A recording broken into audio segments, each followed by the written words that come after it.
என்னோட நீண்ட நாள் விஸ்லிஸ்ட்ல இருந்த ஒரு கோயில், ஒரு பேச்சு வழக்கு இருக்கு. நாம நினைச்சா போராது, தெய்வமும் நினைக்கணும்.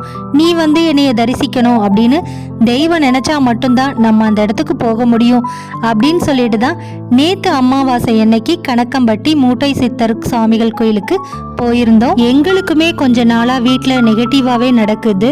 எல்லாருக்கும் உடம்பு சரியில்லாமல் போகிறது, கொஞ்சம் நெகட்டிவ் தாட்ஸ் இந்த மாதிரியே இருந்தது.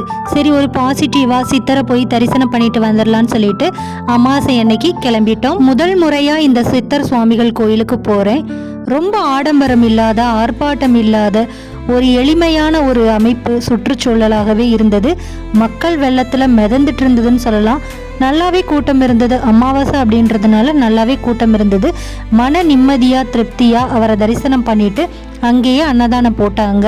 24 மணி நேரமுமே அன்னதானம் இருக்குன்னு சொன்னாங்க. அன்னதானமும் சாப்பிட்டுட்டு கிளம்பிட்டோம். அங்கே அன்னதானத்துக்கு தேவையான அரிசி, பருப்பு, புளி இப்படின்னு சொல்லிட்டு ஒவ்வொருத்தருக்கும் என்ன முடியுமோ அதை கொண்டு கொடுக்குறாங்க. நானுமே ஒரு 5 கிலோ அரிசி பை கொண்டு போயிருந்தேன். என்னால் முடிஞ்சது இந்த அமாவாசை இந்த அரிசி கொடுத்துருக்கேன். அடுத்த அமாவாசை கண்டிப்பாக என்னால் எது முடியுதோ அது கண்டிப்பாக நான் செய்வேன். நெக்ஸ்ட் வீடியோக்கு லைக் பண்ணி சப்ஸ்கிரைப் பண்ணி வச்சுக்கோங்க. பாய்.